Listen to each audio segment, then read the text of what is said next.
ফয়সাল, অভিযানে আইন শৃঙ্খলা বাহিনী নতুন কিছু পেল কিনা বা কখন নাগাদ তারা ব্রিফ করবেন আমাদেরকে জানাবেন।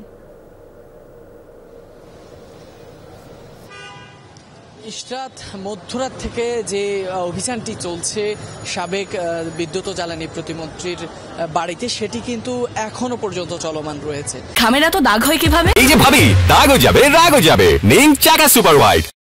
আপনি জানেন যে আসলে মধ্যরাত থেকে যে অভিযান চলছে সেটির আমরা বারবার এর আগের নিউজেও বলেছিলাম যে এখনো পর্যন্ত আমাদের কোনো আনুষ্ঠানিক ব্রিফ করা হয়নি বা এখনো পর্যন্ত অভিযান সমাপ্তির বিষয়ে কিছু বলা হয়নি।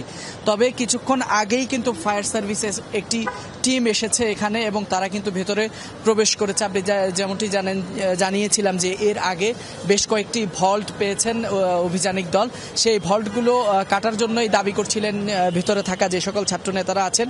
তারা কিন্তু বেশ সেই ভোরবেলা থেকে তারা বলছেন যে এই ভল্টগুলো কাটার জন্য, যেহেতু এগুলোর ভিতরে কি আছে তারা জানেন না, সেটি জানানোর জন্যই, যার কারণেই কিন্তু মূলত ফায়ার সার্ভিসকে খবর দেয়া এবং সেই ভল্টগুলো কাটার যে যন্ত্রপাতি তারা একটু আগেই তারা এসে ফায়ার সার্ভিসের একটি দল এসে পৌঁছেছেন এবং তারা ভেতরে প্রবেশ করেছেন। তবে আরেকটি কথা বলে রাখি যে উৎসুক জনতারা কিন্তু বাইরে বেশ ভিড় করছেন। তারাও বেশ উৎসাহ, তারাও আসলে অধীর আগ্রহে অপেক্ষা করছেন যে সাবেক প্রতিমন্ত্রীর বাড়ি থেকে কি উদ্ধার হয়, ভল্টগুলোতে কি কি আছে না আছে, তারাও কিন্তু সবাই জড়ো হচ্ছেন, জানার জন্য চেষ্টা করছেন। তবে এখনো পর্যন্ত আনুষ্ঠানিক কোনো ব্রিফ করা হয়নি। ইশরাত, ফয়সাল, ধন্যবাদ আপনাকে।